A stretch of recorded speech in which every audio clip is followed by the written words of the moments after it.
Welcome to the Nightbird Radio Podcast. I'm Timothy Saylor, and I'm going to be your host this evening as we sound out the subconscious, navigate the nocturnal, and explore the farthest reaches of our experience, coming at you from the back of an 86 Dodge Ram van on the rolling foothills of the Blue Ridge Mountains in the Great Forest, deep in the heart of the Kali Yuga. This is radio for the hauntological turn. This episode of the Nightbird Radio Podcast was brought to you by yours truly. If you'd like to support the show and hear your name or a cryptic message in lieu of your name read at the top of the next episode, head to nightbirdpodcast.com and navigate to the Support the Show page. Thank you so much for your generous support. You keep this show going. And remember to subscribe to this show wherever you listen to your podcasts and give me a 5-star rating. That helps a lot. I'm also on Instagram at Nightbird Podcast, on YouTube at Nightbird Podcast, on Mastodon at timsaylor@numinauts.club, and on Telegram at t.me/nightbirdradio. And welcome back, Nightbirds. It's great to have you back, and it's great to be back. On this episode, I was rejoined by Marissa Gamberutti. We talked about losing our minds and letting go, but not giving up.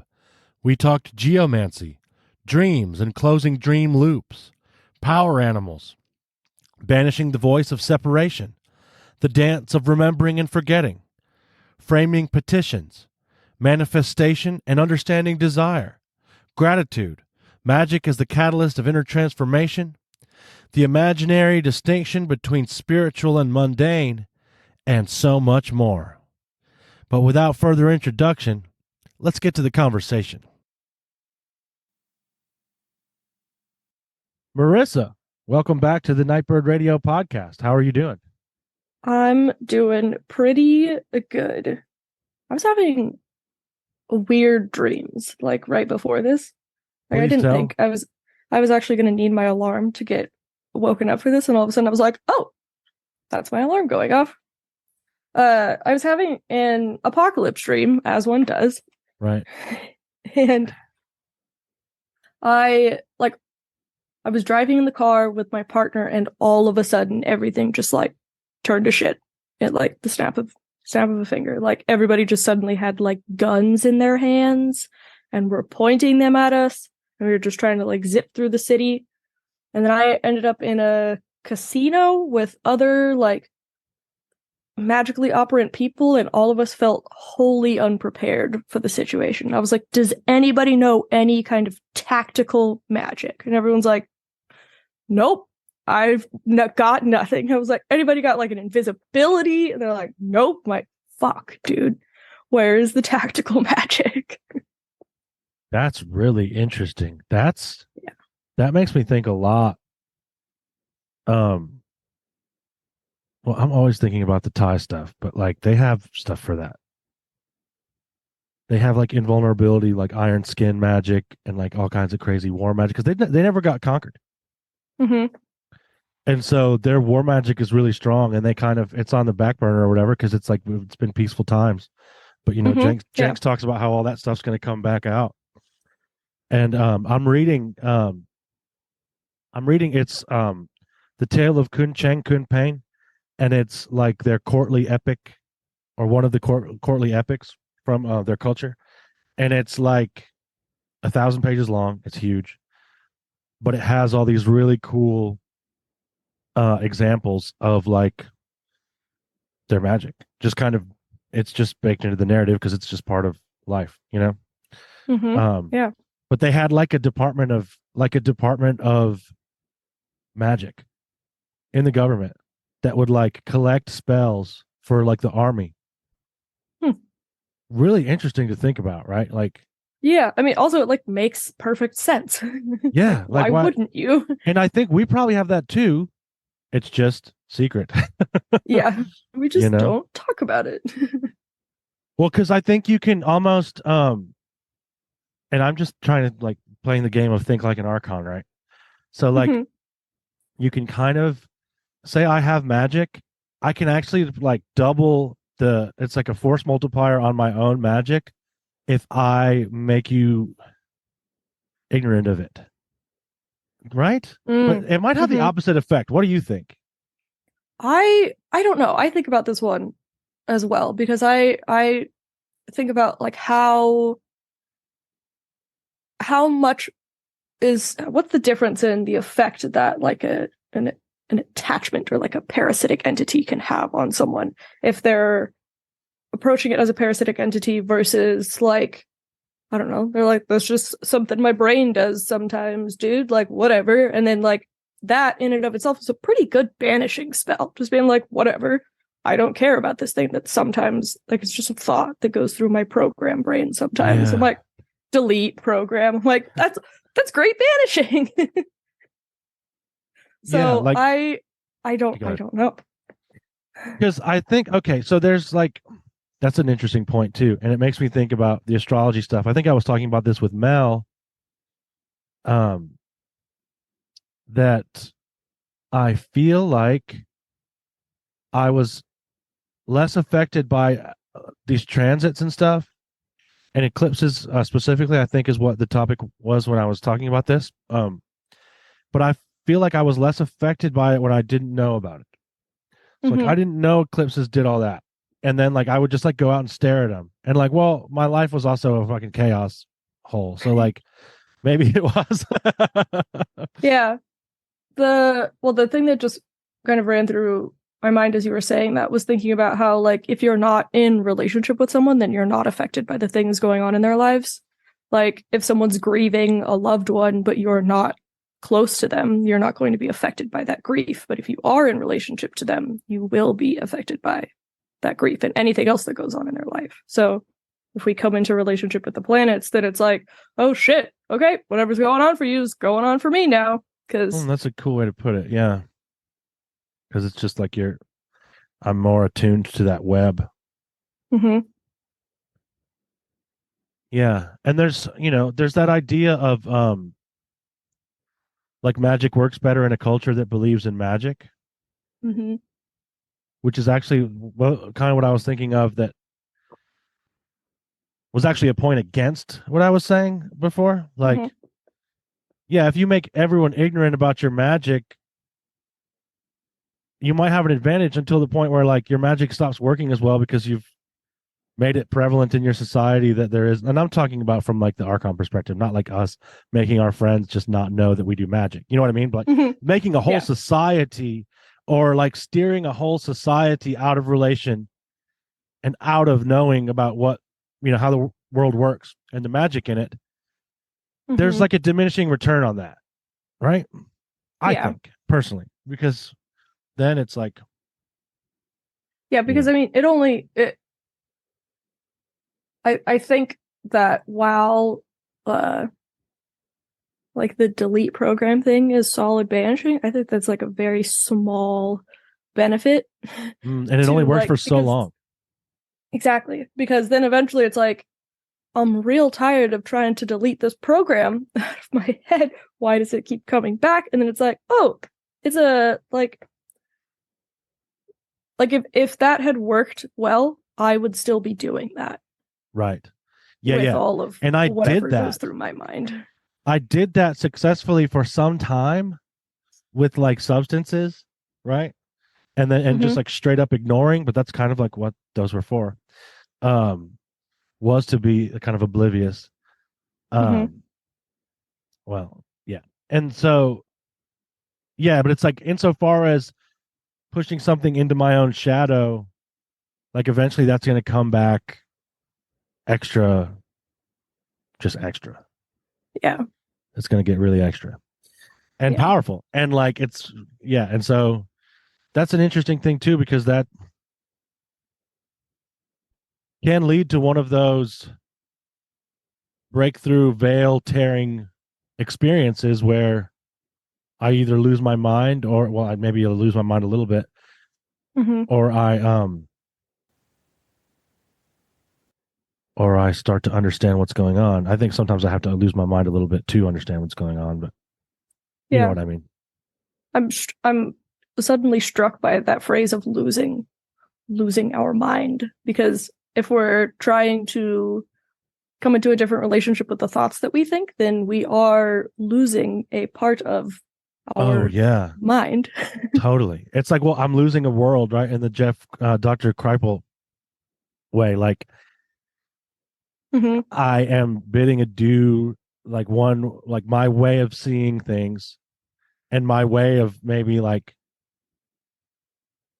it's hard to put this in words. My way of experiencing my mind like is about to change, and therefore like you're right, like I am losing it, like I'm losing that world, but I get another one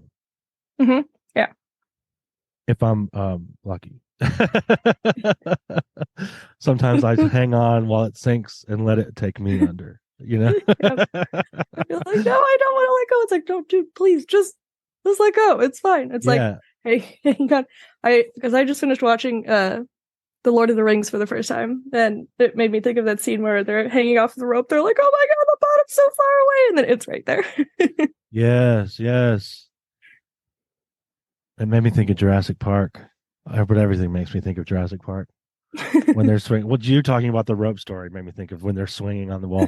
Anyway, so that's kind of interesting because that's been sort of what my experience, we were just talking about these I don't even know if we were recording while we were talking about this, but these Uranus transits that are happening to my moon, it keeps like dancing up like across my moon. It's going back and forth over it as it goes direct and retrograde and direct and retrograde. It's right on my moon. And so that's kind of like what these lessons there have been. It's like every time it's been a lot of like living situation changes or chaos, but then it's also been like not just where I live here, but where I live here, and I'm pointing at my head. Well, like which is like, whatever. Just my like the way I have of looking at it. But where I there's more than just a physical home, right? Yeah. There's the place where I stay in my thoughts. Yeah, there's the place that you stay in your heart too. And my heart. Yes. So it's all these things, right? It's all that. It's like, so it's changing the way I'm experiencing myself in all these ways, and it's really interesting, but it's also just like, it's a whirlwind. Yeah, I mean, it's Uranus on your moon. And it's a 12th house moon, so woo, yeah. Yeah. Yep. Luckily it's in Taurus, so it's not like it could, I guess, be, I don't know. That's part of like the home stuff, right? I think. Nightbirds, I hope you've been enjoying the conversation so far, and there's more to come. But first, I have to ask that you support the show. As I'm sure you've noticed, there are no commercials on this show. There are no paywalls. You get everything up front. For there to be free dialogue, I think it must remain uncaged by the interests of advertisers. But Nightbird Radio does cost time and money to make, and your support means I can spend less time delivering pizza and more time doing this. That's a win-win. So that's why Nightbird Radio is a value for value podcast. I hope you found value in this show, but I can't and won't dictate how much. Only you can decide that. But what I can do is invite you to take that value, turn it into a number, and head to nightbirdpodcast.com, navigate to the Support the Show page, and donate. We're also listed on podcastindex.org, which means you're able to send Bitcoin via the Lightning Network using your favorite Podcasting 2.0 apps, which can be found at newpodcastapps.com. I also accept services and dry goods in trade. There are many forms in which value is stored, after all. Email me at tim@nightbirdpodcast.com for more information. Sponsors will get a special mention at the top of the show. Thank you for your generous support. Do you want to get in on the conversation? I've teamed up with Numinauts to offer you the opportunity to do just that.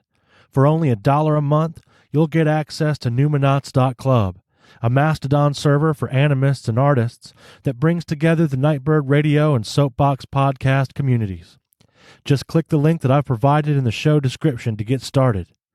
Now let's get back to the conversation.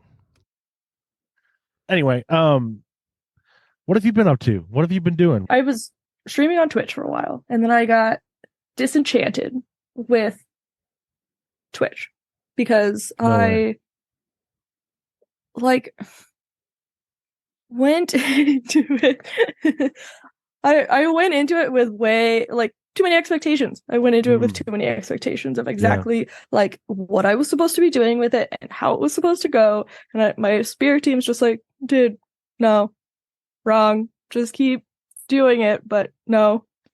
Um, so I fell off of it a little bit. That's something that I'm now excited about getting back into because I had a conversation with um my uncle's friend that he's known for like 50 years. She's a practicing astrologer and psychic medium and has been for like she's been practicing astrology since she was 14. She's 70 now.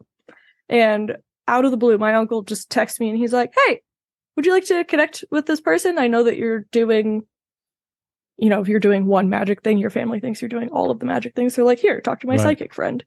And it was great. The conversation was great. And I've been doing a lot of like Jupiter magic lately. And I have Pisces as my fourth house of family and home. Yeah. And so I've been getting a lot of nice family stuff coming through. So I talked to her and I had told her that I had kind of given up on trying to do any kind of like divination professionally. And she was like, "Don't give up. No." She's like, "I am the angel that has entered your life, come to tell you not to give up." I'm like, well, that's pretty fucking loud and clear. Hell yeah. So going back into it. I'm glad you're not giving up because it can feel like dropping into a bucket the size of the earth and like listening for the sound of it. You know what I mean? Like there were times early on doing this that I was just like, should I keep doing this? Like no one cares. You know what I mean? And like that's a spirit that I banish, Yep. And it always just made me feel good to see my notification on my phone like Marissa is live doing like get in here, we're doing divination. And it was always while I was working or something, but I was just like happy to see that it was happening. So maybe I'll jump in there. I need some questions answered. I was going to say something else too. Yeah. So I'm glad you're getting back into it because I just think it's a matter of persistence. I think that like 90% of people, and this is just a made up number, but like 90% of people just don't keep making stuff. Like you just have to keep doing stuff. Like, and that's not saying like, I mean, I've been there my whole life. You know what I mean? So like, this is a new experience of just like, I know like in me, like in a way that I just know it more than I know things that are facts. I know this on a heart level that like, this is what I'm to do and that this is what I do. Yeah. And so I just do it. I be it. So yep. I'm happy to hear that. Yeah. I grow more and more excited about it. And dude, day. Like this past, okay, like that time, and I want to say this lines up just from my quickly reckoning it, but like the time between these past eclipses and almost just like right before, it was honestly like when Jupiter went back into Aries. I had so much stuff just clear. Like, but that time period of like and not that they're related, but of course they are, but like, you know what I mean? Like, directly in a way that's like astrologically explainable. But it was just like those were the time periods from those eclipses until like right around that time, just before Christmas. I was like, I don't know. It got like muddy for me, like just mentally muddy. I couldn't see, and something just cleared. And maybe it's just personally based on my chart, but I've talked about this with some more people. Like Sharif had the same experience, and a couple other folks too. And it's just interesting because I have Jupiter in Pisces. Mm-hmm. And so, but this Jupiter in Pisces time was like not that great for me. Yeah. Like, I mean, a lot of Pisces is a lot of fucking Pisces. Dude. yeah, like, right. And that's a good point. Big sea to just get lost in and be like, I have no idea where the fuck I am. Yeah. And so it made me think of I was reading, and like I am less than a novice at this. I just was reading about it just for the first time, really, about Chinese astrology and my sign and chart and stuff. And Mm-hmm. so one thing I thought was that, like, say I'm year of the tiger. So like I thought that a year of the tiger for me would be like the best year because that's my year, right? Mm-hmm. Not so. It actually is like it's called like the translation I read was really cool. It's like the eye of heaven is on you. And so you're like Mm-hmm. you're in the like the eye of Sauron is like looking right at you. Mm-hmm. And so it's Yeah. like it's not really quite necessarily going to be the best because it's like there's just you're in it. Like there's too much of it. Yep. You know? Yes. Which is interesting. I was like, oh my God, that makes a lot more sense for 2022, actually. Yeah. That makes me think of in Geomancy, you combine the left and right witness in order to get the judge, and if you have the same figures in the left and right witness, the judgment is always populous. And Brian has this take on that I really like, where it's like too much of that thing is happening. And populous is kind of it's the entirely stable figure, like it's not moving anywhere. It's like a little can of sardines that are just like, I don't know where to go or what to do, but we're just here together. And so like you can get like the figure of joy. So if you get Letitia, too much joy, or acquisition, Man, I've too had much too much gain. joy before. That's and like you can also get like too much sorrow and sure. But I think that there's a lot there in meditating on too much joy or gain. Yeah. Like those people that win the lottery and then it like destroys their lives. Mm-hmm. Yeah. And I think of too much joy as like, oh yeah, I've been manic. I know what that's like. Yeah. Yeah. You know, like pronoia, like better than paranoia, but want to hang out with other night birds and soapheads? For only $5 a month, you can gain access to the Polytechnic of the Numinauts, a private Discord server for artists, animists, and searchers that brings together the Nightbird Radio and Soapbox podcast communities. Just click the link I've provided in the show notes to get started. Now let's get back to the conversation. Did we talk last time about how you got into geomancy, or was that in private conversation? I don't remember. I don't remember either. So let me hear that. I was getting an astrological reading earlier this year with Sasha Ravich, and it was the haunted houses reading because I have a lot of stuff going on in my 4th house and my 12th house, and also some stuff in my 8th house. So the haunted houses, they're a thing in my chart. And she was talking through, I forget which line. I think it was my father's line, and we were discussing like the lineage of magical practitioners, and she said that she saw like cunning folk back down that line, and then just like kind of just like quickly in the middle of her sentence, she's like, have you ever tried geomancy? Do you know what geomancy is?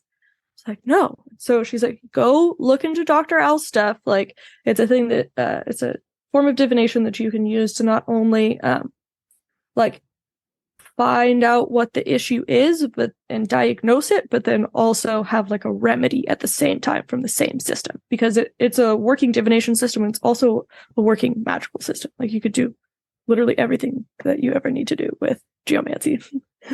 And so it was just her, that like quick thing. She's like, maybe like look into that. And there was like, I could feel like a little bit of like pressure behind that when she was saying that. So I looked into it and fell down the rabbit hole and just nerded the fuck out on it for like 2 weeks, and then just kept going. Like every time I would come back around to it, it would pique my interest again, which is I love a that. similar pattern to the way that I got into astrology, just like super hard, super fast, and then kind of like peter off and then come back and it's still exciting. Totally. So. That's how runes are for me, and astrology too. Yeah. But astrology becomes more and more just an all the time thing. But runes I'll like get hot and heavy with for a while. That's kind of how Odin works too, though, right? Like he shows up and is like, you gotta do this and this and this and this. All right, later, dude. I'm out of here. Good luck. You're like, all right, thanks, dude. Yeah. The 9 realms need me. Like I gotta go. Thanks, Dad. That's cool. And then it's interesting because we had this situation where I was like, hey, I had a dream about you the other night, and you were like doing some sort of, I can't remember exactly what it was, but it was like you were drawing sticks on the ground, or like drawing with sticks on the ground or something in the dirt. And you were like telling me something. And you were like, oh, that sounds like geomancy.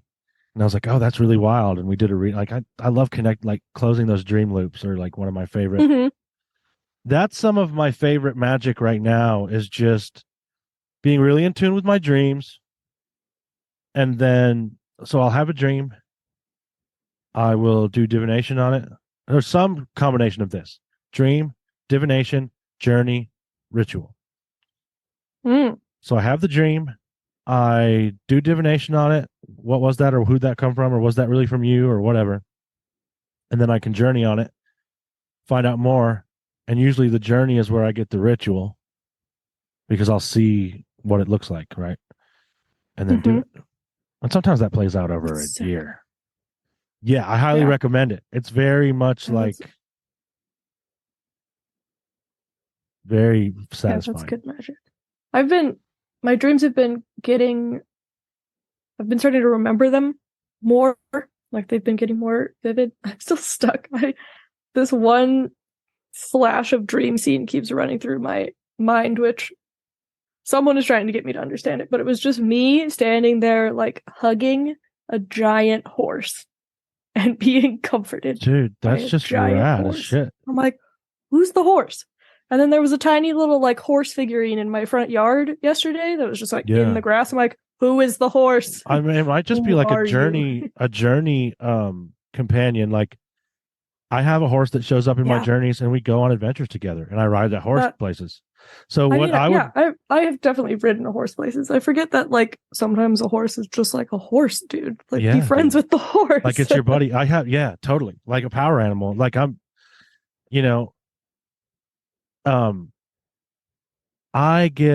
so ever since I went out west, I had this experience in Arizona where I was like praying a rosary, and this jumping spider like jumped. Well, it like appeared in the bowl of water in front of Cyprian. And I don't know where it jumped from. It just like, in my experience, it apported there. I can't say that it did, because who the fuck knows, but like that was the experience I had, is it was from nowhere, and then it was in the water. It swam over to the edge, jumped up on Cyprian, ran up, then jumped onto the crucifix, ran up, and was sat and perched on the inri above Christ, and turned around and looked at me while I finished the rosary. Yeah. And then I was like, at the end, I was like, who are you? And so the way it works with me is just trust my thoughts, which is like, there's a lot of meditation and background stuff like required. And that's like easy to say, like, trust your thoughts. You know how it is, but like, just let it come through. And so I was looking at the spider, and I was like, who are you? And the first thing that came to my mind was, the ancestors sent me to help you. And ever since then, I see jumping spiders everywhere all the time. They're like on me. They're like running around in my room. They'll be on the car. They're just everywhere. And so whenever I see them, I'm just like, hey, thanks for being here. Thanks for reminding me who I am. Like, that's all. Like, and sometimes there's a message, but most of the time they're just hanging out. You know what I mean? Like, yeah. It's just one of my animals. And there's probably like there's a lot of spider stuff, So like, I attribute like there's things I just won't share, but like, there's a lot of spider archetypes. Yeah. Are jumping spiders the ones that they kind of have like little zebra-y stripes on them? Yeah. Have those. Yeah. They're friends. They are friends. They're so cool. And and they just chill, and they have like their vision is like unreal. Like compared to other spiders? Like, I is it think like compared particularly? to like us, their vision is just I mean, like yeah. yeah, yeah. But compared to other spiders too, like I don't know. I'm not a herpetologist, or I don't know who studies spiders. Arachnologist, is that real? It sounds like a real thing. I read some Wikipedia pages and did some internet research. Oh my gosh. Yeah, so like right, so like sometimes, and then like, you know, she'll show up in journeys too. And yeah, so I think that's a very fertile grounds for like investigating who the horse is just like go journey on it. Yeah. Hang out with the Like, horse and hey, journey. dude. Yep. Yeah, I love it's funny. horses. They're cool. They're like I really loved horses when I was little. Like I was like, yes. I wasn't full horse girl, but I was definitely flirting with that Yeah. identity. Well, that's probably part of it, you know, like yeah, totally. And I read horses every now houses. I read horses every now and then and loved it. And it's been something I've been thinking about a lot, like getting back into. Because it's just like there's some sort of synergy that occurs between you and the horse that's like unlike anything I've experienced. But yeah, so the stuff that you like obsessed with as a kid. Can you hear me? You're fizzing out in terms of video. Yep. Cool. Um the stuff that so like I was obsessed with angels when I was a kid. Mm-hmm. And when I was younger, I was like super into them. And just like any video game with angels, Diablo, all that stuff, like and it's interesting, right? Because when I fell out of any kind of I you know, when pendulum swung the other way and I didn't want anything to do with anything vaguely Christian at all, right? Mm-hmm. And so the angels, it's weird, right? Because it's like it's almost like when you don't want to engage with something that you shared with an ex, Mm. but that actually not engaging with it actually keeps you from healing from that. Yeah. It was kind of like that. And so like coming back into like relation with angels has been like really nice because it's like we're buds. You know what I mean? Like, Like, and as a kid, dude, as a kid, you just know, like, you just know what's up. Mm-hmm. Dude, my nephew was here today and like he's 2 and some change. And it sounds like everything he says is barbarous words. You know, he's just like doing the sounds and it's just like they just feel good and they're just right. You know what I mean? It's like, does it have to mean anything? I don't know. It probably like, does. It means it feels good, dude. Yes, it's just like it's right. Mm-hmm. So yeah, that might be horse coming back around to just say what's up. Do something. I know. I'll have to be like, hello, and then just there's usually plenty for them. They're like, finally, you're listening to me. I have plenty of things to say to you. Yeah. Right. So, okay. Go ahead. Oh, now I'm curious where you were going to go. I was going to go back to geomancy. So say what you were going to say. Oh, well, I've been thinking a lot lately about like the, like there is a lot of merit to doing something because it feels right and good. And I've been thinking about how I have previously not let myself do something just because it's like, you're just doing that to make yourself feel better. Like when I pray over my food, one of the practices that I try to do, try to remember every time I eat meat is I try to remember to like say thank you to the animal and then bless its life, because it kind of feels like a thing that I can do. Yeah. And there is a little voice that pops up that's like, you're just doing that just to make yourself feel better. It doesn't actually do anything. It doesn't actually do anything with the suffering of the animals. It's not going to take down the entire like system of harm that's happening in the way that we produce our meat. I'm like, but when I do it, it feels good and it feels right. And I see the golden light happening of healing, and there's something to that. So, like, fuck off, dude.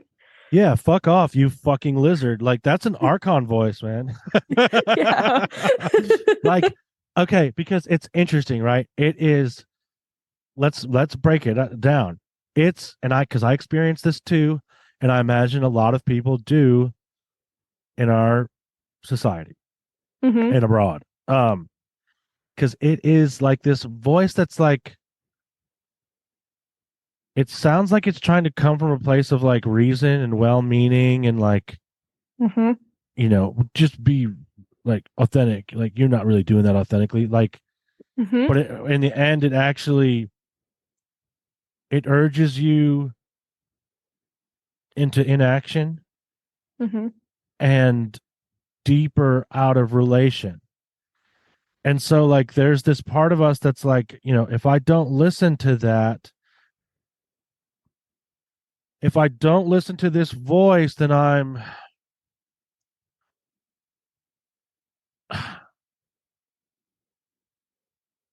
delusional or something. But that's actually the trick, because the Mm-hmm. voice is taking me like that. Where it wants me to go is actually to a place of dissociation from like the world. Yeah. Yeah.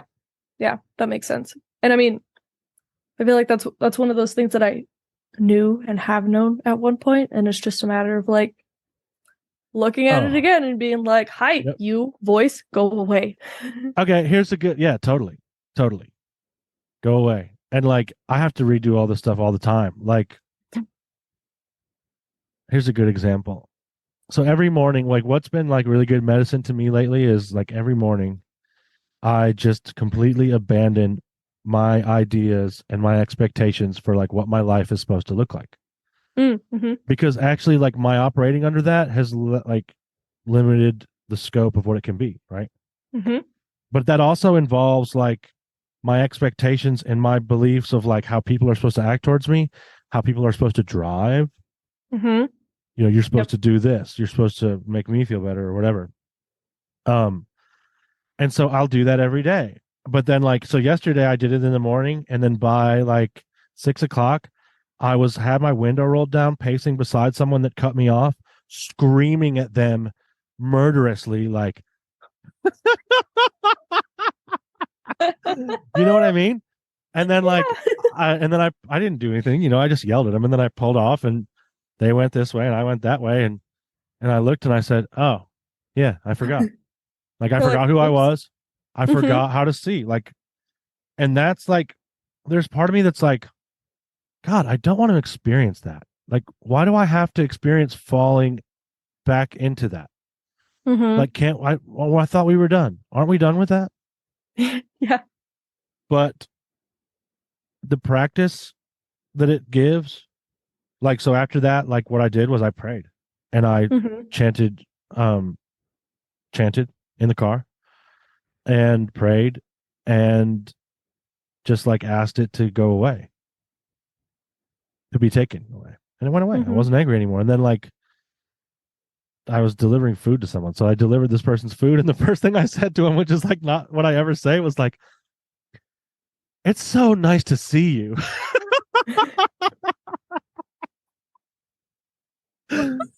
Which, and then after I was like, why did I say that? And it was like, oh, because it was just like nice to be like brought back into life. You Mm-hmm. know what I mean? You're like, "What's up, human? Nice to see you." Yes. What's up, other human that I'm Yeah. doing this thing with? Yeah. So what do you think about that? What, like, Oh, I mean, I thoughts think on the that's idea of falling back into forgetfulness?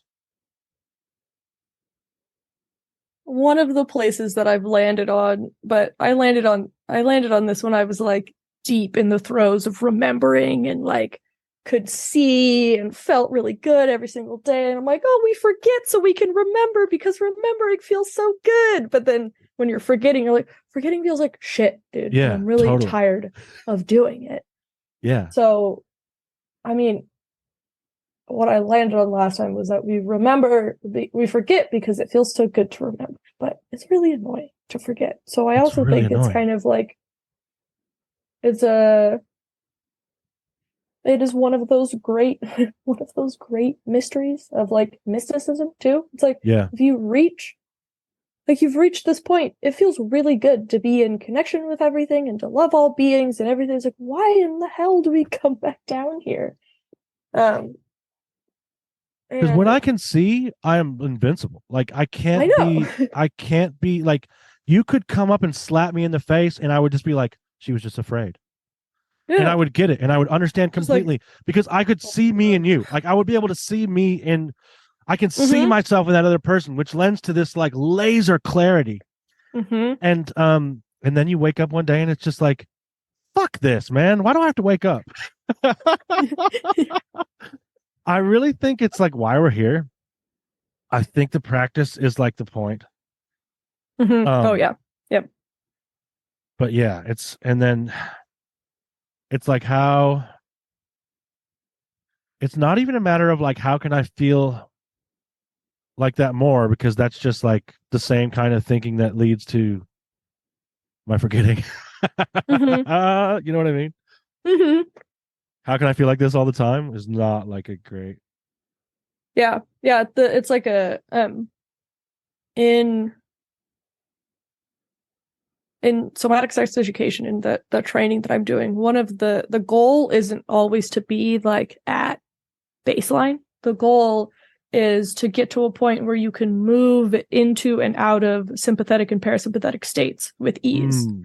Nice. So you can move between the extremes without getting stuck in them, but you can still like go all the way to your edges on either side of like excitatory or I don't want to say depressive, but like there's like ecstatic bliss and there's like ecstasy, and then like bliss is where I would put bliss down in like sympathetic, where you're just like chilling and like super receptive. But you don't want to get stuck in either of those places because you can get kind of like manic or depressive. And but yeah, the goal isn't to be like I'm always just like even keeled straight line. The goal is to jump into the pits of ecstasy and then come back down, and then like go down into the depths of sadness and then come back up. But like you're still moving. So that's interesting because maybe when you were talking, I started thinking about angels, which is just like par for the course. Yep. But like this is kind of something that they told me was like they want to be called into all of that, into that whole wave form that you were making with your finger. Like they want to be called into every moment of that. Like they're really interested in the fact that we do this. Like I think they glory in the fact that we do this, which is like weird, but like I'm sure it's weird to them that we do it. Like they're probably like, why would you want to be like straight line all the time, like square? Yeah, that's interesting. But dude, when you're in it, it really is tough. Yeah, it is really tough. And so one interestingly sure way to like break out of it is by like making merit or like helping someone or like getting out of myself. And like this is the easiest way to do that is just like thinking about someone else. Yeah we were talking which about is that like, dude, I hate to hear people say that when I'm in it, because I'm like, fuck you. Like, fuck you, dude. But it really is true. We were talking about that in the meditation group that I'm a part of last night, where there's a practice sending and taking. It's a Tonglen practice, which I think means mind training. I'm still trying to get all of those words down. But it's a sending and taking practice where you breathe in the suffering of another person and you breathe out golden healing light. And it's like the practice is like lightning bolt practice. That's what it's been described as. Like it's enlightenment in one lifetime. Do this practice. So what you're saying, where like the easiest way to jump back in is like love and compassion for other people, because everything that you are just like goes away. Yeah. And that practice has been interesting for me, and I felt really grateful for my relationship that I already had with the BVM before I went into this practice, because I was able to sidestep around the common pitfall with the practice, where it's like, I don't want to breathe in like nasty, like black smoke from other people. I've got plenty of my own. I'm like, well, if my heart, I just say my heart is the Blessed Virgin Mary's heart, and then she knows what to do. I'm going to breathe that into her heart, and then I'm just going to breathe and do the practice, and like know that none of it's going to get stuck to me because I'm doing it with her. I'm with the heart of the universe, which knows what to do. So just sit there and breathe. Yeah, the heart of the universe that knows what to do is good. And another one of the secrets is that like they're me. So I'm not really taking in like someone else's smoke. It's just another, like, we're all like the divine, you know? So like, yeah. Oh, it's interesting. And that sort of thinking only kind of like, it's interesting, right? Because it's the same sort of thing as the voice that says, oh, you know, you're just doing this to make yourself feel better. Is the same sort of voice that's like, oh, you don't want their gunk. But like, it's keeping me from this like realization that like, oh, their gunk is my gunk. We're all doing this together. Our gunk. Yeah. And that, yeah, it's that voice of separation. Yeah. And that's why it's so like archonic to me, is because and like I used to think it was me. I don't think it's even me. It's something like from without. Maybe, you know, and I can be in sync with it sometimes, right? Like, but I don't think it comes from us. I don't think it's like a natural impulse. If there's that word is like so fraught, but you know what I mean? Yeah. I mean, it goes back to what you were saying about like, it's a voice. I don't think it's a voice of remembering. It's a voice of forgetting. Like we had to be taught how to do. Yeah. How to be separate. Right. Yeah. And yeah, it just makes me think of like,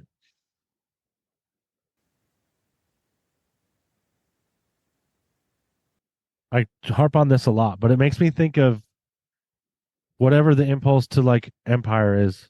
It's like a similar, like, that's not from here. Like it came, like it's an alien, like for lack of a better word, like, and it can't really like exist here.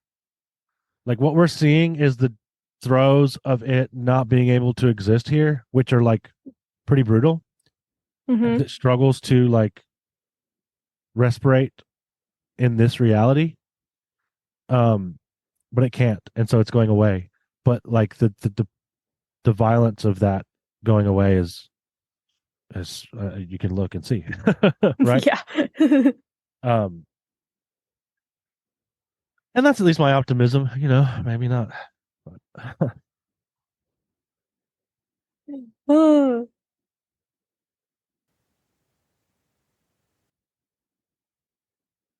so geomancy, yeah, we out here. We geomancy.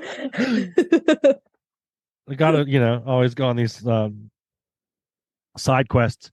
But if you could, do you want to give like a rundown on it for listeners that don't even really know what it is? Yes. Let me see if I can do this. You can do it. So it's a method of divination that was popular in like the early Renaissance, but it also has some similarities to divination systems that have come out of Africa. There are 16 figures, 16 different geomantic figures. Each of them are made up of 4 lines. that will either have 1 dot or 2 dots. And each of these 16 figures will be cast into a shield chart in order to answer the question of the querent. There are different ways that you can get these figures to put them into the shield chart. One method is dice. So you can roll 4 dice to get an even or an odd number, and that will determine whether each of that line of the figure has 2 or 1 dots. You can draw the one of the original ways of doing it was that you would mark out dots on like a tablet or in the sand with a stick, and then you would count up the number of marks in each of the lines that you did. So you would like make like 4 lines of just tapping on the ground, and then count how many there were. If it was even, it'd be 2. If it was odd, it would be 1. And so this just kind of like, going with the flow of how many dots you're supposed to draw, like the way that you do it is that you put this, you hold the stick in your hand and then you pray while you're drawing it, so you're not counting. You're just making marks and just letting the stick kind of good. I love that. Along the thing. And when I first started Geomancy, I did a lot of the charts that way. I didn't go right into dice just because it's so much different from any other kind of divination that I had done, because I had only done like cartomancy or so like I had like a physical like tool, but it had never been my body being the tool before. Yeah.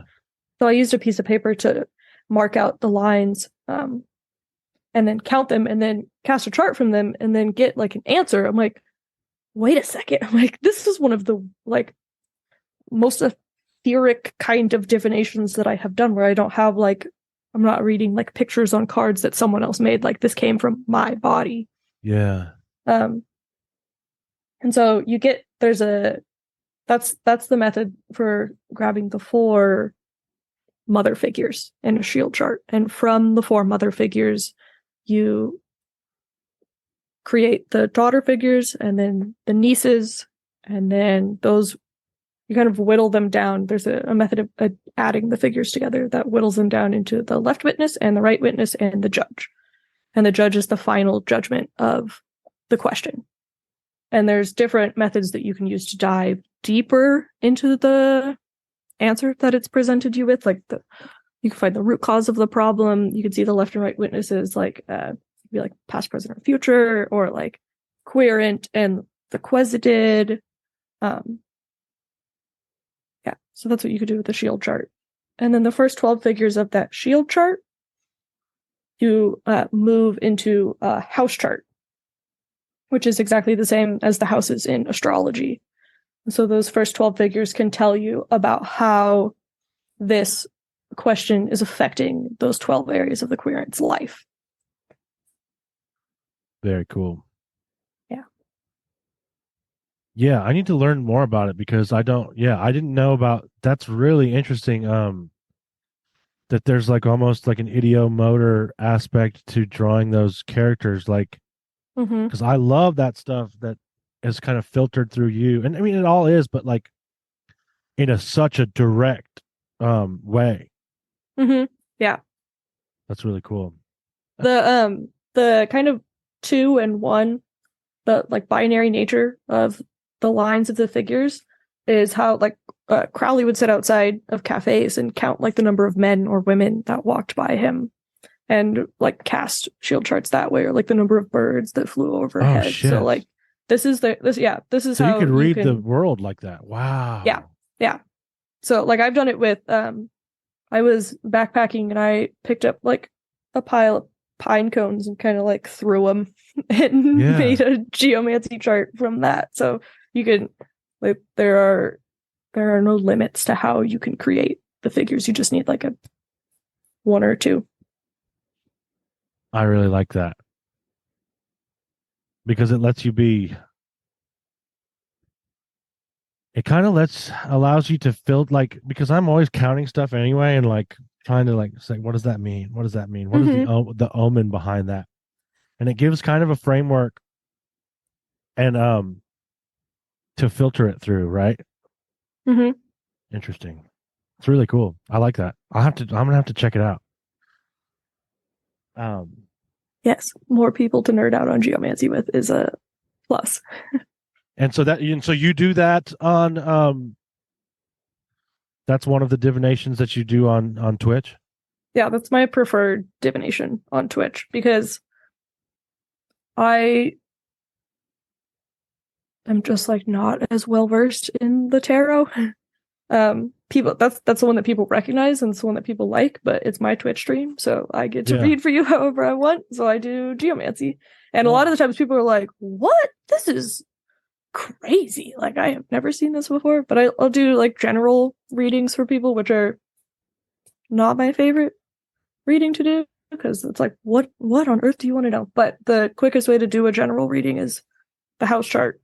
Just 12 figures. Like this is what's going on. First house, second house, third house, fourth house, fifth house, all of that. It's all the way around the circle. And you said it gives you a diagnosis of the problem and a prescription for like what you might be able to do. Yeah. Yeah, there's there is a way to read medical charts that John Michael Greer explains in his book, but there's kind of like there's a house where the problem is, and then a house where the solution is, because you have you have the health house. If a doctor would be helpful in a situation, and if a prescribed remedy would be helpful in the situation, so you kind of get like a yes or a no on those things. I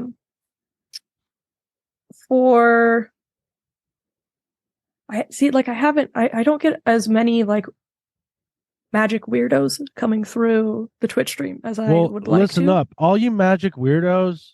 Please go come to ask me your Marissa's questions Twitch stream Twitch. and go ask her weird magic questions like because like what's it's this horse fun mean answering career questions and like relationship questions, but like I want to know about what's going on with y'all's magic so we can diagnose that stuff.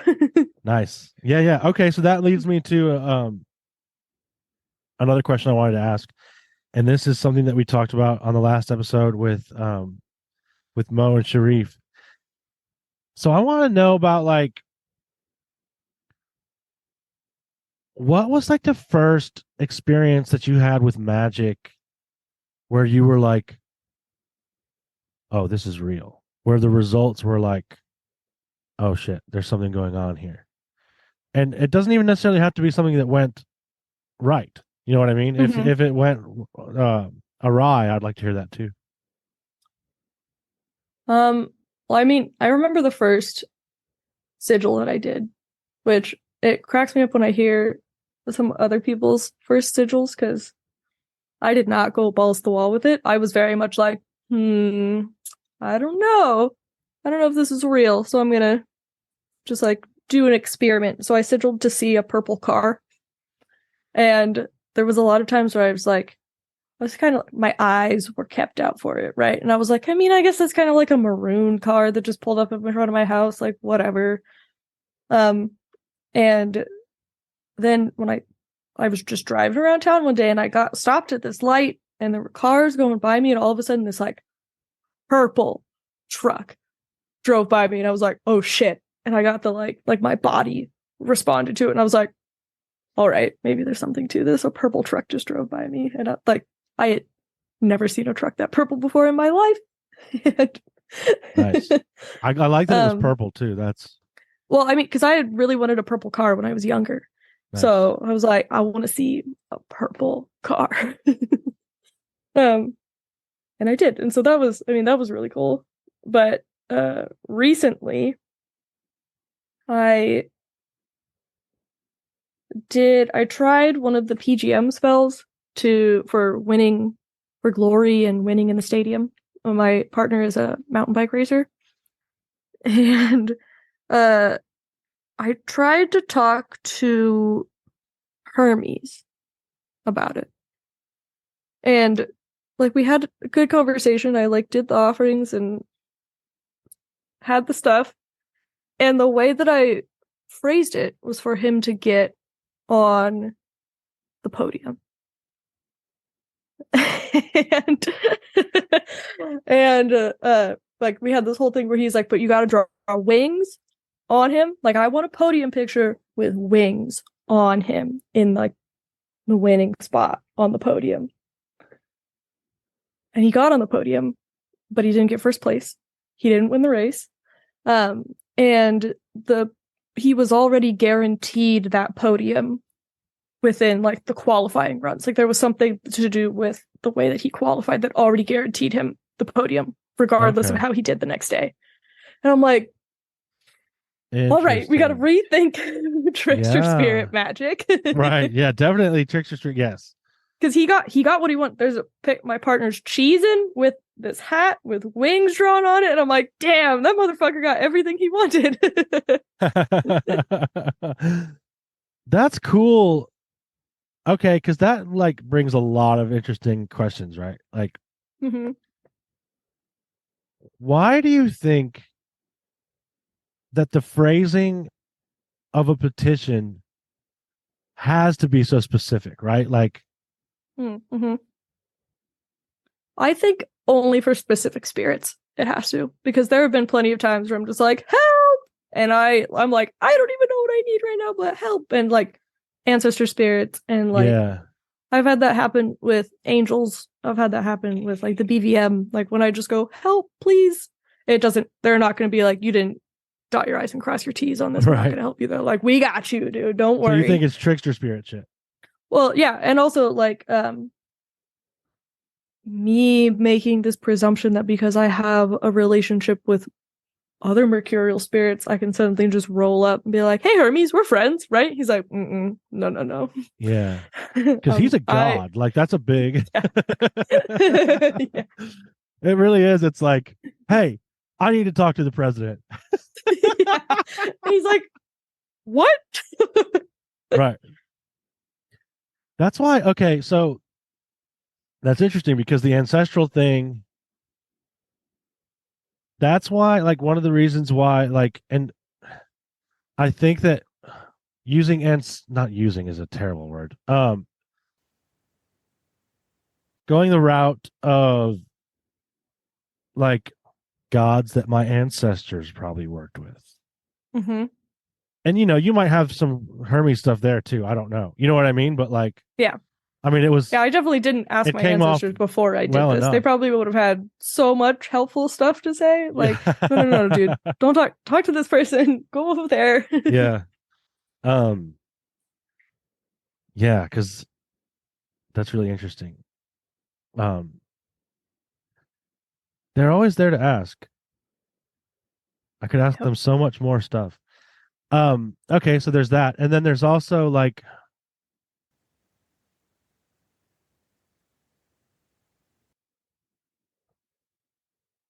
Because I was going to say maybe it has something to do with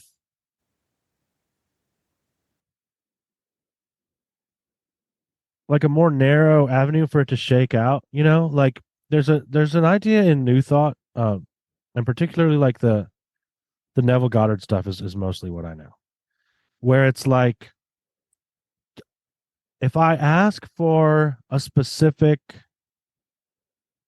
very specific thing, then the universe has to like crunch and contort, and like all these gears have to move into place for it to happen, as opposed to me being like, okay, so for instance, like, instead of like, I want that specific thing, like I want that specific car, like all the things that have to happen for that car to come to me are like pretty crazy, right? Like, there's just like a lot of... And I might be entering into a realm of like moral gray areas, right? Whereas I need a car that's right for me. You know what I mean? Like, and know, I want this, and like, car is just an example. It's not even a great one, but then like I'm allowed to, like, the universe is allowed to like bring that in a much more organic way, and I'm not like straying into that area of like imposing my will on the cosmos, like Yeah. binding it to my will kind of thing. I don't know. I think there's like a karma thing going on. And I think that just makes for better magic as well, because like if you trust the spirits that you're asking for help from, like you trust your ancestors, then you ask for a card that's right for me, you trust that they're gonna show up and help you out, then it's not a matter, then it's just a matter of like looking out for it and being ready for it and being ready to accept it, because it's like the magic worked because I trust these people and I know they're going to help me, so where is it? And being prepared for it to look very differently, because I've been doing a lot of like trying to get my truck fixed and to work magic, and I'm like I need to be able to like drive to all the places that I want to go, and that's manifested as lots of people are willing to give me rides places, and now I have to learn how to accept gifts from people. Interesting. And I'm like, damn, you guys are getting me with lessons. I can't just have like a working truck. But then I also like I have great conversations with people when I am accepting rides for them. I'm nurturing relationships by spending like 5 minutes with someone in a car. So there's a lot more that is also good for me that's coming from this. So I just like I think it's more fun, at least, to kind of just like catch the wave and ride the wave than like, my truck doesn't work, so I'm going to sit in my apartment and do more magic to just try to get my truck to work. When Instead of like learning how to fix trucks. Yeah. Like YouTube has that. Interesting. Okay, so oh shit. I had a thought and it just slipped away from me about this very thing. Okay, yeah, you said we're riding the wave. I call it the grab bag too, because it's excuse me, it has something to do too with the same reason why in the morning I just abandon my ideas of how things are supposed to be. Because then like all these things can come to me that are outside of my understanding. That's such a good practice. I've done that before, and it's solid. It's good stuff. And so what ends up happening is, instead of me like bending space and time to get what I think I want, I end up getting exactly what I need. Which is interesting. There's this Twilight episode that was just on that I was watching that was kind of like about this. Actually, that was just like totally screaming at me, and I didn't even realize it. Where there's like this old man, this magical old man that like sells weird stuff and like just random stuff, and he's like, I always have what you need. And then there's this guy that's like coming to him and like trying to make him give, like, because the guy thinks he knows what he needs, right? And the guy like is trying to get him to like give him shit, and it ends up where the guy dies because he didn't like just take what he needed. He like I don't remember exactly, but like it's like he needed a pen, just a pen. Anyway, but like it really is the same thing where like, not that I'm gonna like slip and fall because I didn't have the right shoes or something, but like I think there is a way to know more what I need, maybe, like, because it's hard not to fall into this area of like, well, I'm just gonna float with the wind, and like it's also not that. Yeah, like, because when you're riding a wave, there is a lot of navigation involved, and I am like doing something, right? Yeah.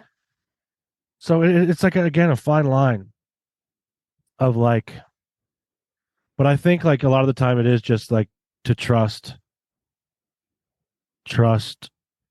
my spirits, and to trust that things are going to go okay, that it's going to be okay. Yeah. And I think it's also like getting to the root of what it is that you are asking for. Because if it's like the right car for me, it's like, well, why do you need a car? It's like, I need a car to get to my job. I need a car to go to the grocery store. It's like, okay, so you need transportation to your job and to the grocery store. And that can look like a billion different things. Like you find like a bus pass on the floor that has like $100 on it. You're like, right, that'll get me to my job. That'll get me to the grocery store. Or like a bike. Yeah. Yeah, and so then the desire work there is interesting, right? Because then I start to realize like not only do I become grateful for so many things in the process of looking at that, because like, oh, like a lot of the times I am experiencing a lack of gratitude for what I already have, and that Hmm. makes it difficult for more things to come. And that sounds Hmm. harsh, but it's really not. It's true. Like a lot of the time I'm not. I'm just not. Yeah. You know what I mean?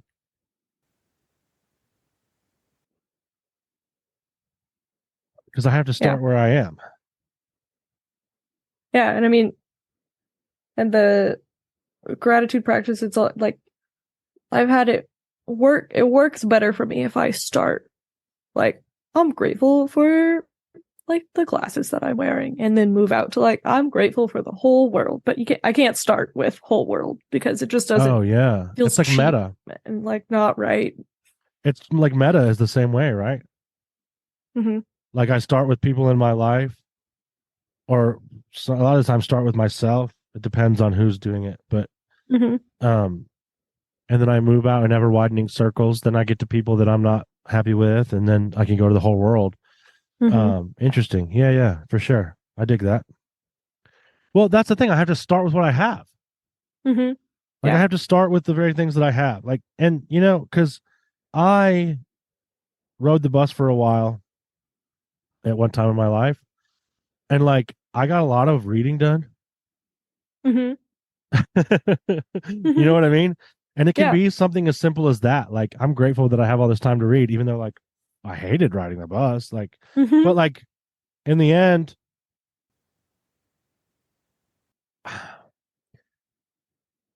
it's gonna sound almost cheesy, but like I ended up getting a car and stuff, and I kind of missed that sometimes, or just like not having to think at all. Hmm. Oh yeah. Yeah. When I lived in San Francisco, my commute into the city was like a 45-minute train ride. I'm like, I loved it because especially early in the morning, it's like, okay, get to the train station and then just sit and just Yeah. be kind of check in Mm-hmm. with myself before I have to walk into this early morning shift. And yeah, it's really nice. Right. And then you get a car and you're like, oh shit, like I have to be in Yeah. this traffic all the time. And I have Yeah. to like make all these choices and like change lanes and stuff. And Mm-hmm. everyone else is driving too, and they want to get somewhere and they don't care about where I'm going. Like then I have to kind of, I don't know. It's a continuous practice of like,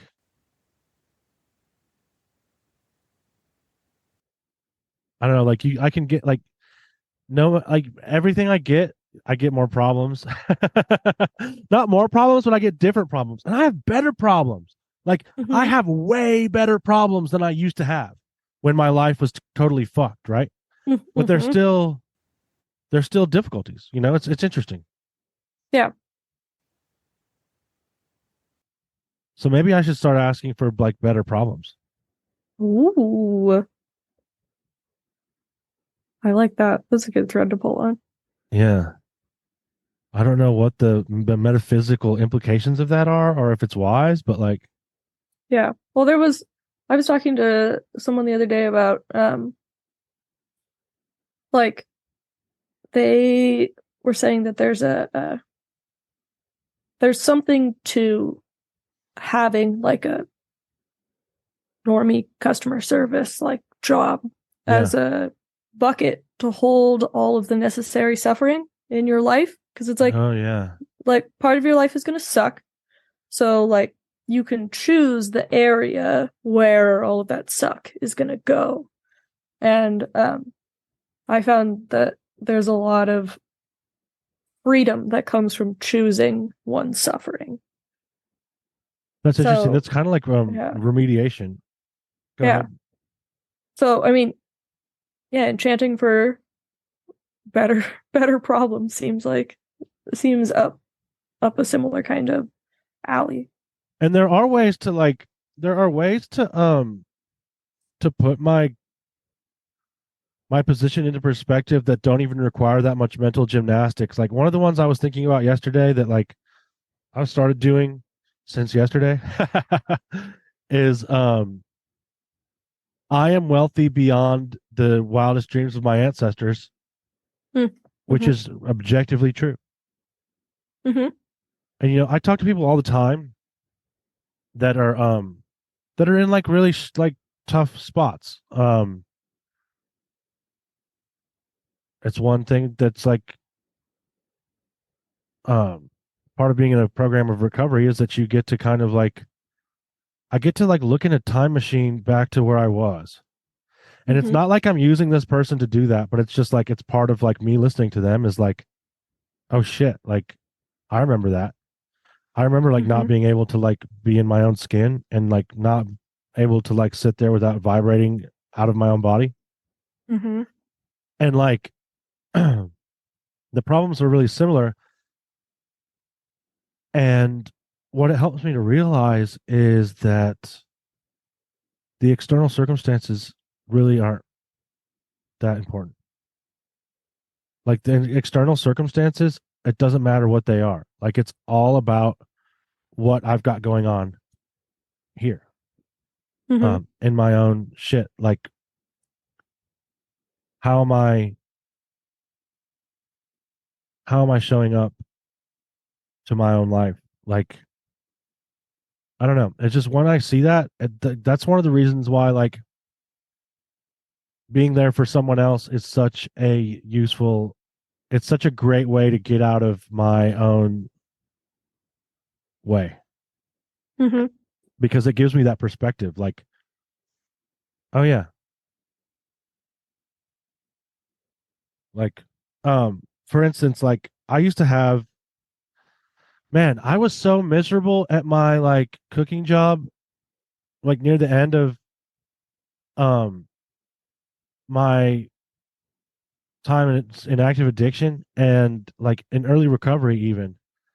Like so the first year I was just like cooking and like being miserable and like thinking why doesn't anyone like get it? Like why are you such an asshole? Why doesn't anyone like I don't know, understand how hard I have it? You know what I mean? Mm-hmm. And I didn't even know that I was being that way. I didn't even know. Like I just couldn't see. And now I have this amazing opportunity to like listen to other people that are going through that and being like, "Oh, that's what I was like." I don't know. I it's one of those things I wish everyone could experience almost, but I don't at the same time. Yeah. You know what I mean? Yeah. That's like it's an opportunity it's an opportunity for you to love that part of yourself and love that person. Yes. Because I will catch myself in that like the parts of people that are reflected back to me that I am annoyed by are Are me. parts of myself. Yeah. Yeah, And 100%. Whatever I say you are, that's what I am. mhm. And I think like it's a good practice when I remember that is what's going on. Because if I can find a way to have love and compassion for them, then I'm also having love and compassion for myself. If I find a way to have love and compassion for myself, then I'm having love and compassion for them. And it's just like doing the thing. So it's a healing opportunity, I think, when that kind of stuff shows up. Yeah, But totally. it keeps showing up if you don't get it. Right. Yeah, yeah, yeah. And the more I push something away, the harder it comes Mm-hmm. right back at me. It's like that what's that game? Tetherball? Oh yeah, You ever with play the ball on the tetherball? string. And you put Yeah. it around the pole. You Mm-hmm. slam it away from you and it comes right back at you with like all the Yeah. centrifugal force. It's just like that. That's cool. Yeah, I remember my first sigil was like, oh, my drug dealer owed me money. And so I did this sigil and like I also like it wasn't just like your normal sigil, like it did some other stuff. And I don't have to go into it. But it was to get my money back, but in the form of drugs, like bring me my drugs, you know what I mean? which Mm-hmm. is like if anyone like knows how drug dealers are, like the chances of that happening were pretty slim. And like an hour later, I got a call like, "Hey, I'm so sorry. I'm coming by your house and I'm going to bring that to you." And I was like, "What the fuck?" Like not only it's not like, "Oh, like I'll give you more next time." It's like I'm coming by your house and dropping that off. Unheard of. So Mm-hmm. it's really interesting, right? Because that is exactly what I thought I needed. Actually, it is really is what I needed because I was going to be like, you know, I was going to be rough off if I didn't have it. Mm-hmm. But it's interesting because I don't think that sigils work that way for me anymore.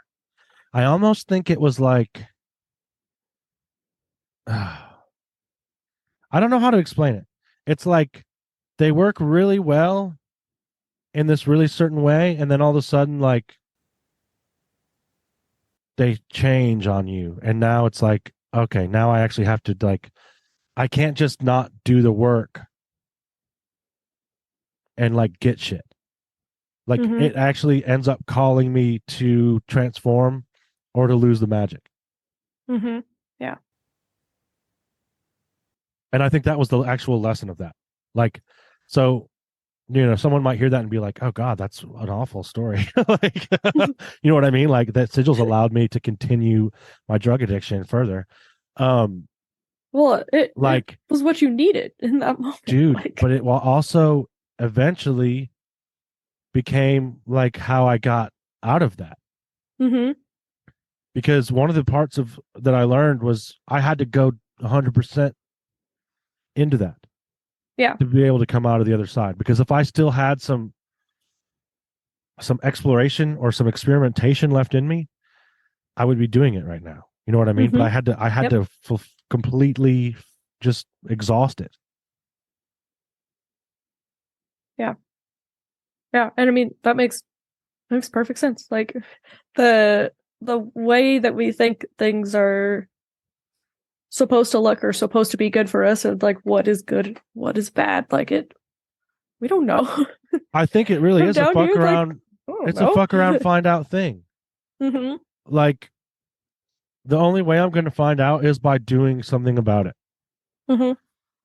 I think is where I land on that because I could seriously sit around and try to figure out what I need, and that is probably the worst way for me to find out what I need Yeah. because I'm just gonna go like I don't know. It's just not. It's gonna be like running around in circles. Um, but I think actually chasing after it or like seeking maybe is better. Mm-hmm. Then I know. I get to know because then if it doesn't like there's a lot of times when I've done it and it's like, oh, that's not what I want at all. Yeah. And they're like, that's good information to have. It's Don't do great. it again. It's great information to have. Because otherwise it spins around like, well, maybe it's this. It's like, I know it's not that because I tried Yeah. it. Right. Well, just like the same way that regret, like this may be a cliche, but like I regret more the things I didn't do than the things I did do, honestly. Mm-hmm. Yeah. Fear works the same way. Fear is a product of my inaction. Now, granted, there were times when I did things that made me have fear. But if I'm living in the stream or if I'm in the flow of it, then, and if I've cleared up that stuff in my life, which was a long period of time, was just me cleaning up my life. Mm-hmm. But once I'm done with that, then fear becomes just a product of my inaction. I have fear Mm-hmm. because of the things I didn't do, not because of the things I did do. And that's a good place to be. Really, because like I have the solution to it. It's just to do the things, Yeah. Yeah. you know? Yep. Like, oh shit, Like, all I have to do is do it. yeah, just do it, dude. All you have to do is do the very thing that you're afraid of. Like, And no then like shit, find man. out. Yeah. Well, I used to be afraid of asking people to be on this show, Mm-hmm. you know? But there Yeah. wasn't going to be a show Yeah. if like that continued. Um, and here we are. So it's been a cool experience. Mm-hmm. Yeah, definitely. I mean, it's been enjoyable listening to it. So thank you for Oh, thank you. stepping into your fear and asking Thank people you to for be listening. on. Well, I think it always is. There is that Joseph Campbell quote that's like, the cave that you fear to enter holds the treasure you seek. Mm-hmm. And I just think that that's always the case. Like, so for anyone that's like in a hard time in their life and doesn't know what to do, like, look in the direction of the fear Yeah. is a good starting point, you know? Like, Mm-hmm. because there's a reason I'm afraid of it. Like, it doesn't just it, there's very And few nameless fears. yeah. Well, and like I don't know, I'm thinking about like there's a reason that you fear it, and sometimes like you step into it and you don't really find out like what the reason was, because a lot of times it's like, oh, this is what I was afraid of. It's nothing. There's nothing scary Yeah, here. it wasn't going to And get it's me. like, well, the reason you were afraid is because it's the direction you were supposed to go, and Yes. now you're here. Someone mentioned this. I think it was maybe Kurt, of the thing about like in a video game, like if there are monsters, then you know you're going in the right direction. Mm-hmm. Yeah. Like if you find enemies like in the game, then you know like you're going in the right direction because you haven't been there yet. Yep. Yep. Yeah, it's totally that, right? And it I, like it's boring when you don't fight monsters. You're like, oh man, I walked all the way over here and I've already been here. We gotta go back. right. Like I didn't come here to experience um just like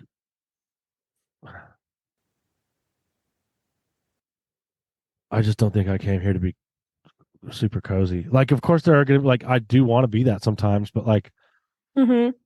it's that wave thing. Like Yeah. Well, and that's been like, what's the definition? Like you can always be cozy and you can always be safe and you can always be stable in your heart. yeah. Like that was a thing that I rubbed up against and have since like fallen away. It's one of those things that I'm like dancing with. It's one of my Yeah. practices, is reminding myself that it's like you can always be perfectly okay and like safe and stable, because if you are that way in your heart, like it is just the way that you're responding to whatever is going on around you. Like, Well, and that's really good. And it makes me think, go ahead, were you want to say more? well, I one of the things that I've been trying to figure out lately, because like I mean, trying to figure out how to pay rent, and then also trying to like knowing that that can change within like the course of a week. Like it can take it, like within 24 hours, it could be the difference between like having rent and not having rent, and just like being more comfortable with that level of instability. Yeah. Is something that I want to be. I'm trying to practice being good at, because it's a necessary skill for living the life that I want to live, going the Yeah. direction that I want to go, is being 24-hour comfortable living with. is good. Mm-hmm. And I mean, If you just give yourself 24 hours of like, yeah, it's like, do I have enough to be good for the next 24 hours? Yes. Okay. Don't worry about it anymore. Live yeah, your life. do the things. So that kind of practice, because I have realized, and this is one of the things that makes me feel love and compassion towards like billionaires, is that they have all that hella fucking money in their bank account and they can still feel exactly the way that I do right now. And Yeah. so it doesn't matter what number's in there. I get to decide how I feel right now. And then I get what I want, which is to feel good and Yeah. like enjoy living life. So there's this thing that I've been coming around to realize with the help of mentors and things. But that, see, I had this idea that like my spiritual path is one thing, and then there's all these material needs, and there's all these worldly things, and there's all these things that are separate from my, this is my spiritual thing, and then as long as I'm doing that, then this stuff can be whatever. But I've come to realize that it's all my spiritual path. Like the whole thing is the spiritual experience. So like Yeah. my taking care of my body, my paying my bills, my being available to other people who were in the position that I was in not long ago. My et cetera, et cetera, et cetera, right? When I realized that those are all the same thing, it blew my mind. It's like, okay, I'm a spiritual being, yes, but I'm having a human experience. I am having a material experience. This is like the whole point of me. Well, it's not the whole point, but it's like a big point about me being here. It's like, I came here to do this. I came here to do this. And I don't know. It just changed things for me. But I do give myself a 24-hour window of like worrying about that stuff. Like, what can I do today? Mm-hmm. I have to live by it. Like, so the main, like, okay, this is like an AA thing, but like, I have a 24-hour reprieve based on the maintenance of my spiritual condition.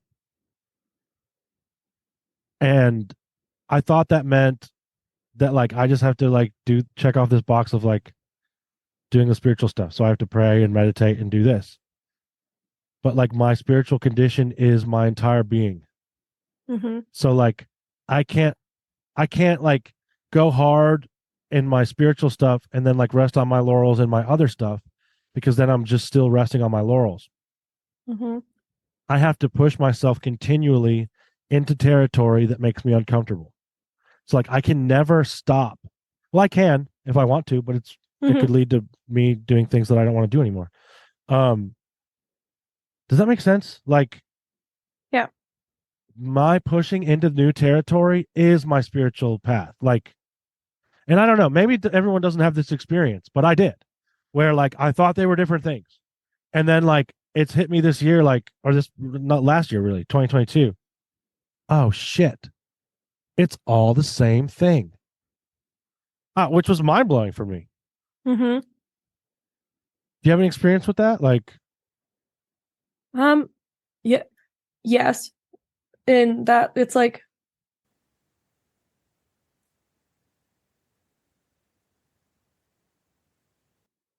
the first thing that came to mind for me was, or one of the things that came to mind for me, because there was like five things that all came in and they're all trying to find the place to sit right now. That's all good. uh, that that is definitely the way that a lot of New Thought people do money magic. Is like it's all like spiritual experience. So if you're doing the thing that, like, if you're following your dharma and following your path, then like money just shows up because it's one of the things that you need in order to continue doing the thing that you're doing, and it just like it'll flow around you. But if I'm focusing on getting it, then it's just like the opposite thing happens. Continue that. Yeah, exactly. Because it's like you can't, like, I mean, you can. But part of the spiritual human experience thing too is that we do have the choice to make. So like it's presented. It's like, well, you can either do this, or you can do this, or you can do this. So you can choose to just like think that you have to do this one specific thing in this one specific way. A lot of the time, for me, it's driven by fear, and it's hilarious that every time I realize that it's driven by like the fear of dying, I'm like, you're gonna die one day anyway, dude. Might as well fuck around and find out over here and the stuff that you actually want to do. Yeah. And so that like blew everything else out of my mind. You're good. Pull the thread. I've been doing that all And day. It's some Mercury yeah, Mercury retrograde shit. Mercury retrograde.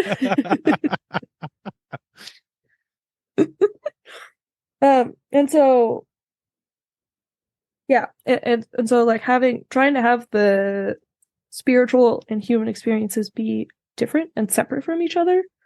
A lot of the times they don't work as well as when they are exactly the same one thing.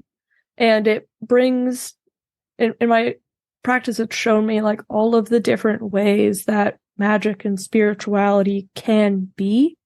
Like it isn't just sit in front of the altar, meditate for an hour every single day. It's like sit down, eat food, like call in my ancestors to enjoy it with me, eat the food, go about the rest of my day. And like always being in relationship throughout the entire thing. And one of the things that I've been stepping into recently too is like not separating different parts out as like this is spiritual and this is not spiritual. Like I would feel like I was entering into a not spiritual state every morning when I turned my phone on. And I've been trying to be like, no, we still are in this magical world even when we're turning our phone on. Yeah. And like I get a lot of stuff from my ancestors where like, why wouldn't you use all of the tools of your day at your disposal if they're moving you in a direction towards things that like bring joy and life into your life? Because that's like anything. You can misuse any tool in a way that's going to make your life not the way that you want it to be. And I think if we separate out like human stuff and spirituality stuff, we lose that, and we can start to kind of not misuse tools, but not like they don't get used for their full benefit. Like if I just dip out of spiritual mindset when I go onto social media, I'm going to get in like a fight with someone. But if I remember where I am at all times, then I'm always there. The funny thing is, and here's the Zen shit about it, is that I never can actually leave it. Mm-hmm. I just think I did. And that's like where the funny shit comes from. Like, and that's what makes me laugh. It's like, oh, yeah, I never left. I just like, for some reason, I thought I wasn't there. Mm-hmm. You know? Which is something that used to really aggravate me when my mentor would say it. Yeah. It's like, fuck you. That's not my experience. But I get it. Like, yeah. And it might take like weeks before I realize what was going on. Yep. Sadly. But it's just the way it is. Yeah. And this is like another thing that angels are really useful for. Like I keep saying useful for, like I'm using the angels. I don't like that. But like helpful with. Yeah. Yeah. Is they get that shit. Like that remembering thing, like that's part of, I think, the angelic mind, is that remembering who I am. Mm-hmm. And just like being in relation to them more and more each day. Like I start, like, you know, the number thing, it's like, I don't know what this means really. When I see the numbers in a row, which happens like constantly, it's like maybe I just look at my phone too much. I don't know. Yeah. Like, like I'm just a clock watcher, probably. See, when I went backpacking though, when I didn't have my phone on me, it was just feathers everywhere on the ground. I'm like, okay, it's not phone. It's not a phone thing. They will use what is around, you know, Mm-hmm. like, so, okay, yeah. The numbers thing, it's like, well, I don't really know what they mean. And I'm not, if I think I could probably go crazy trying to figure out what that meant, but what it means, and I think you helped me realize this too in our one of our conversations, is like, what it means is to remember. Mm-hmm. And so every time, that's just a reminder. And so whenever I see those numbers, I pray. And I'll do like About Me All Angels. And the more I can do that, it just helps. Like, it's incredibly helpful to have them around. Mm-hmm. Well, they're Yeah. always around, but to like acknowledge that they're around. Yeah, to be able to see. We're here, dude. Be like, oh, that's you? It's like, hey, what's up? How you doing? Right. And the ancestors work a similar way. But I find that it's a lot more body Mm-hmm. and like just straight up talking in my head. But like, Yeah. Oh, yeah. Yeah. Yeah, I had a good one of those yesterday. Like, forgetting about different relationships and ancestors. I mean, they show up and they're like, yeah, hi, I know you forgot about us and you also couldn't hear us because you had a bunch of like gunk all around in here, but that's all gone now. So you can hear us again. Hi. How do you clear that gunk? How do you clear that gunk? What do you do? What's your process for that? Because that's interesting to me. Oh, yeah, I mean, it happened to me yesterday because I went to Qigong for the first time in forever, and then I could hear again for the rest of the day. Yeah.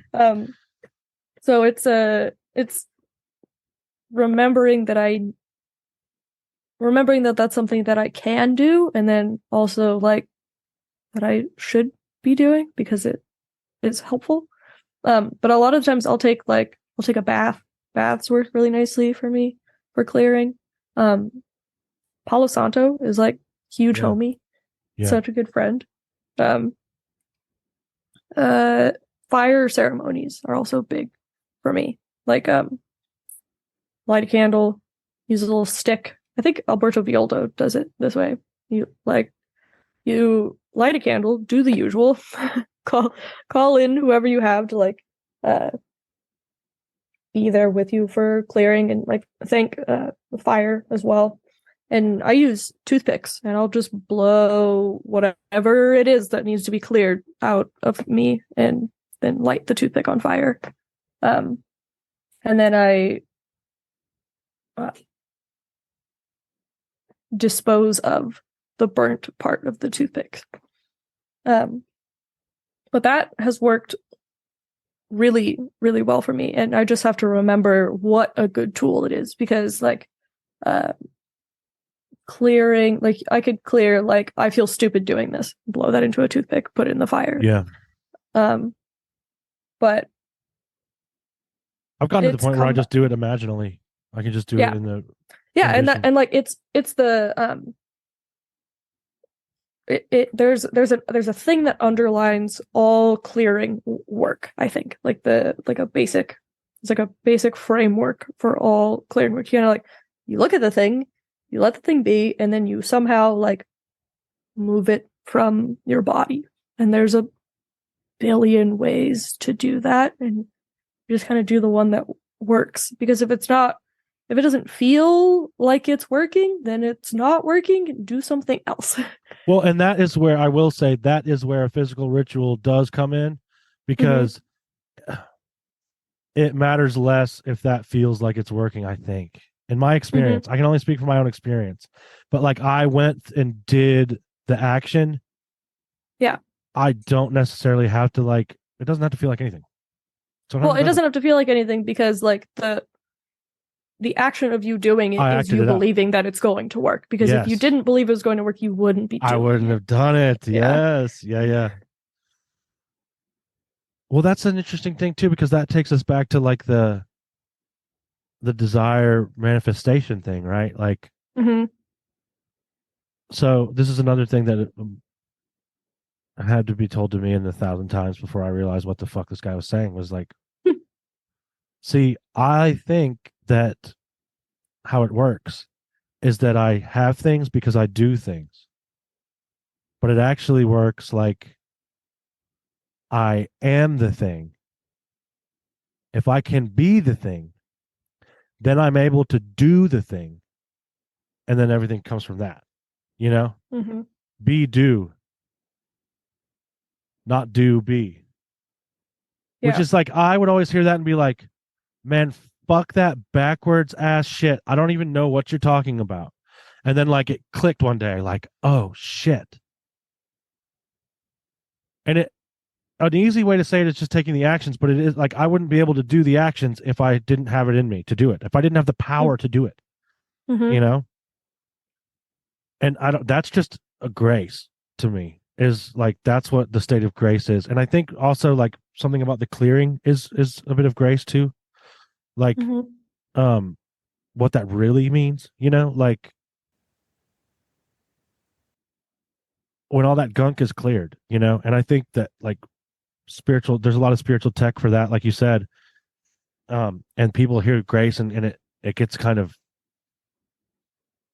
it gets co-opted and used in a lot of weird ways, but it's like at the very base of it, it's just like something that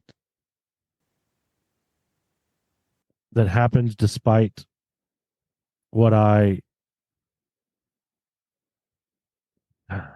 don't know. Maybe something that happens despite what I think can happen. Like, because when I'm in that place, I just like don't see any way out, and then I'm out. Mm-hmm. That's grace. Like, because I don't know that I did anything to do it. Mm-hmm. Like somehow I was just able to be it. Does that make sense, or am I rambling? There's I'm rambling. There's something in there that makes sense to me that I can tell that I like it, but it didn't fully click. That's cool. I'll probably delete it. No, I'm trying to be better about leaving things in, even if they don't land.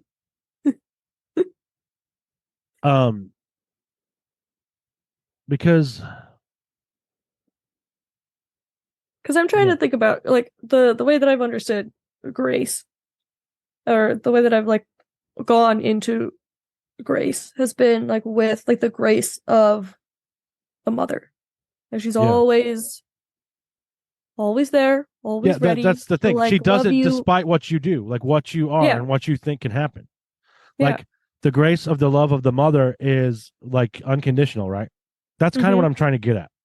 And it's interesting because I think even in the state of like receiving grace, it feels I'm the one that makes it conditional. Like I'm like, she's loving me despite me doing this, and that's a condition. And she's like, no, dude, I just love you. Yeah. No conditions. It's not like, oh, even though you did this, I still love you. So, no, I just love. Just love. So what allows you to remember to take the bath? Is grace. Yeah.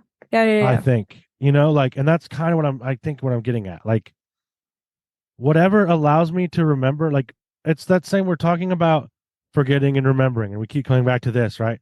Well, like, there is a point where I remember. That's grace, because I don't know where that comes. Like, I don't know why it happens. Just like I don't know why I forget. Yeah. Maybe the forgetting is the grace because the remembering is the grace, Yeah.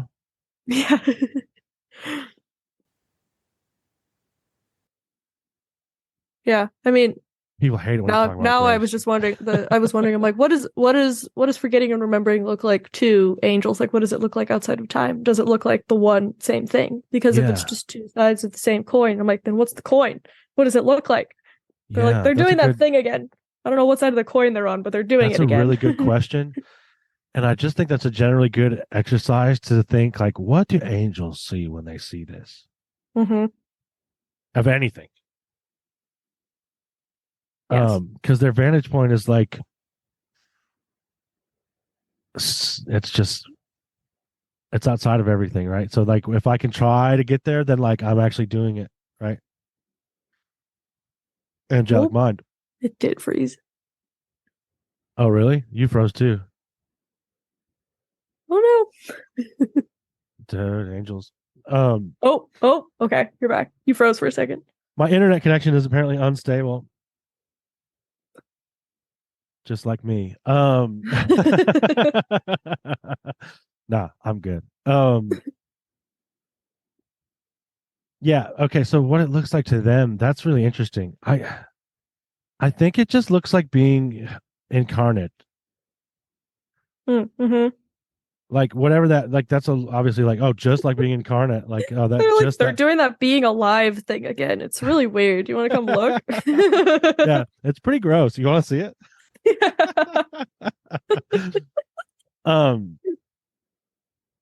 Yeah, that's a really good thing to think with. I'm gonna have to sit with it. What does that look like to them? Because there's a Hmm. definitely something there to it, like because they dig it. They want to know what it's like. Hmm. Yeah. Well, and like the way that I've heard, have you watched any of Matthias Stefano's stuff on No, his like remembering his past lives and remembering like all of the different dimensions? That stuff is solid. Um, I'll check it out for sure. I love that kind of stuff. Have you ever remembered it's past lives? I only when I went like looking for them, I had like little Yeah, tastes of I've them had pop up. tastes too, and just tastes and like contract clearings and stuff. Yeah. But Matthias Stefano was like he's in that same camp as kind of like when I watched the Bob Lazar documentary, where it's like, I mean, he's not lying. I don't Yeah, know like if it's the truth, I but can he's not tell this person lying. is sincere. Yeah, yeah. Yeah, yeah, That's how I feel about Bob Lazar too. and he what he talks about, he's like it doesn't make any sense to me that everybody's trying to get to like the fifth dimension in this lifetime, where that's where it's like pure like bliss and just like being just like you could call it like enlightenment. And he's Dude, like, it doesn't make sense to me because I think every it's a time trap. anyone gets there, they just come back down here Yeah, because they get bored. yeah. I think it's a trap, dude. And not like maybe not in like a really sinister way, but like it's just like it's a trap. Like it's just another way to get um it's just another distraction, you know? Hmm. Just like getting like magical powers or distractions in a lot of like Buddhist thought, like don't even worry about the fact that you're levitating, like just Yeah, don't like get it's fine, lost in dude. that shit. Just breathe. Yeah. Yeah. Um I think it is. And like, well, you're right. That's interesting, right? So okay, the coming back down. Every time they get up there, they come back down. That's what we're doing when we forget and remember. Hmm. Um, so like that coming back down is really important to being here. Like I've got to go back down the mountain. Because look, if I wanted to, I could just become a monk and just like go live in a monastery and just like take a vow of silence and just like I'm not gonna speak again, Hmm. you know? Um, and that would be fine. You know, that would be okay. But like I probably would want to come back. Yeah, that's Yeah. why meditation retreats are so popular. Yeah. I have a hard enough time remembering what this life is that I haven't gotten to past lives yet. Yeah. Like Well, and then I have an it's idea interesting of because it the scope of it, right? yeah. Yeah, because I mean, it feels like so much of past life stuff is playing out in this life stuff too. Because, like, Yes.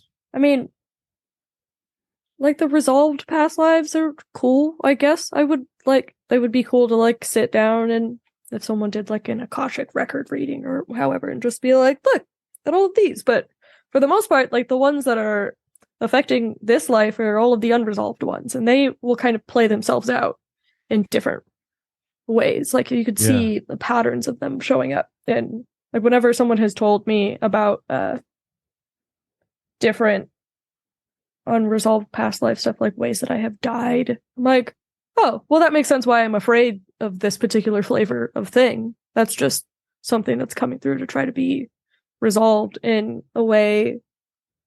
But then I wonder, like, what's the difference between past lives and ancestors? Are they different? Are they the same thing? Because, Yeah, I think it's all just one goop. yeah. Yeah. Like we are kind of like these we're kind of like human centipedes. Sick. Yeah.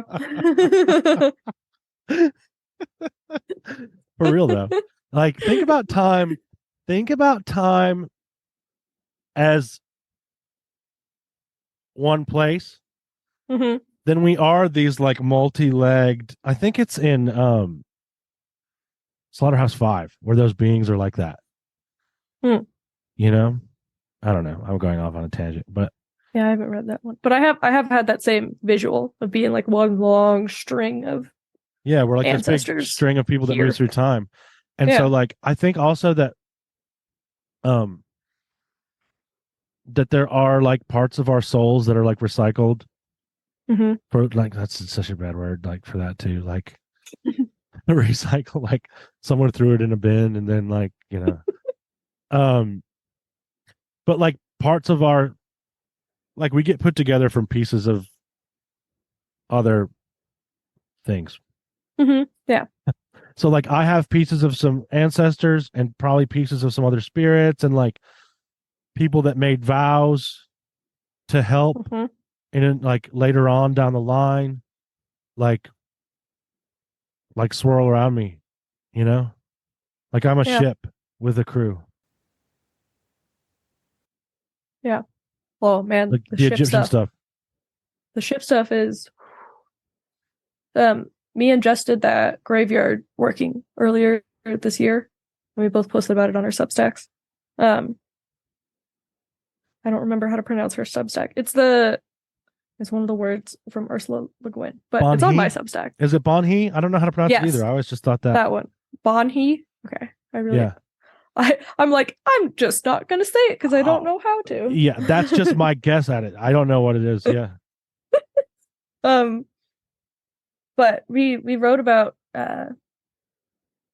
this graveyard working that we did, different graveyards, different coasts of the country, and one of the things that came through really strongly for me was this idea of ships and like ports and like ships carrying passengers, ships carrying supplies, but like all of these ships that were traveling down this river and on the banks of the river, like the new world, like the better world that our hearts know was possible, was being built. And part of us coming into relationship with the spirits of the dead in the graveyard was setting up this like port for the ships to come to and like have supplies put on and have supplies taken off in order for the spirits, for us to come into relationship with the spirits of the underworld to build this new world together. I love it. It was beautiful and wonderful to do. That's really cool.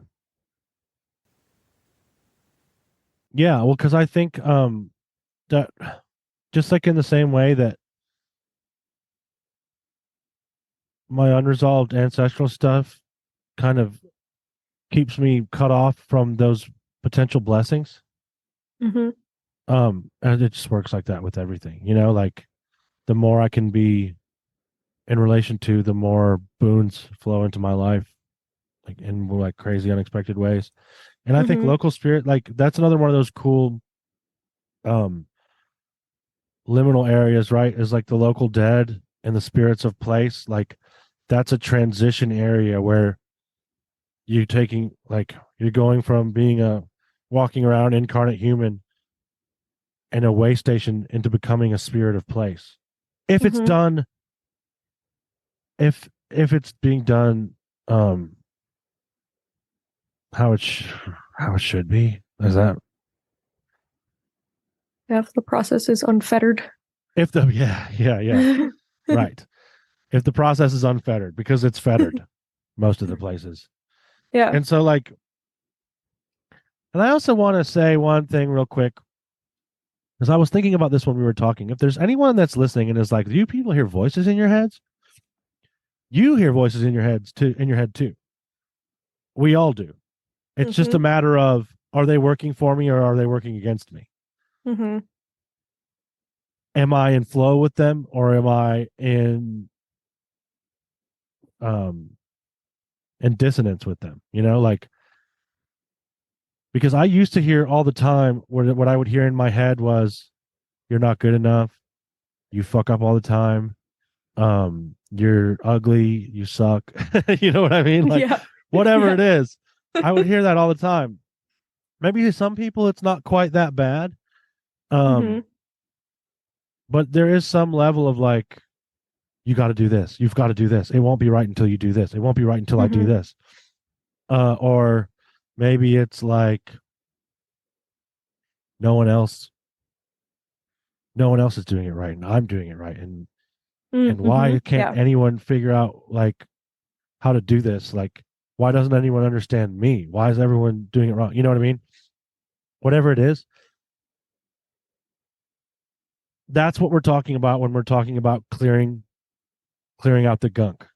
I just Yep. want to make that clear for anyone that like doesn't, if anyone's even still listening that didn't understand that. Yeah. Maybe if you didn't turn it off. Yeah, I guess there's- that goes back to one of the magic, like, oh my god, this stuff really works. Yeah. Was when I did the first round of ancestor elevations and then realized that thoughts that I had thought for my entire life were just gone. Yeah. And like these were things that I had been trying to like therapy or journal my way through and they were just gone. Like I just didn't think that way anymore. I was like, oh fuck, okay. I'm like, there's something to this and we're gonna keep doing it. The ancestral elevation stuff is great. Mm-hmm. And there's a lot of good frameworks for this kind of thing in magic. And so I highly recommend at least looking into it. Because it doesn't have to be that way. My thought life is really not like that. I mean, like every now and then, right? Like we fall into a little more so, or I will fall into a little more so. And that's what we're talking about when we talk about forgetting. But for the most part, it's in alignment over here in Tim's head, and that wasn't always the way. And when it's not, I have techniques to return to alignment. And so it's really a worthwhile thing if anyone hasn't explored that. It's life-changing. Do more magic. Yeah, because like I didn't realize that those thoughts were spirits. And really like whatever words, right? Like you can call it, Yeah. I get the image in my head. Recently I've been getting the image in my head when I like tell something like that to go away. It's just this image of this like kind of monstrous, like wormy looking creature wearing like a collared shirt and a tie sitting in front of like a microphone, and their job is to be like, you suck, you're terrible, you're doing everything wrong. And I'm like, can you go away? They're like, oh, finally. And they like pack up their briefcase and like walk out of the door, just like leave. They're like, I'm supposed to be off shift like so long ago, dude. Thank God you let me go. That's actually really, really good because it's not like a malicious thing. It's just like we're both miserable when we do this. Like yeah, he's like, I want to go home to my family, dude. Can you be done with me? Yes, that's amazing. And that's like you said, the ancestral elevation stuff helped that, because a lot of the time it is just like ancestors living through me and like rehashing these old patterns and just being like worried about it. So they're like, but what if you? Yeah, it's that okay, too, guys. that too, for sure. Yeah, and if you don't, if you're hearing this and don't know where to go, hit us up. I'm sure we have some good recommendations. Hell yeah. What's the time? Okay, we've been going about 2 hours, I think. How you feeling? I feel pretty good. I feel good. This isn't how I expected this to go, but I've really enjoyed it. Like it's been a lot more practical, I think, which is good. Maybe it isn't. I don't know. Maybe if this is my practical, maybe I'm just like way out there.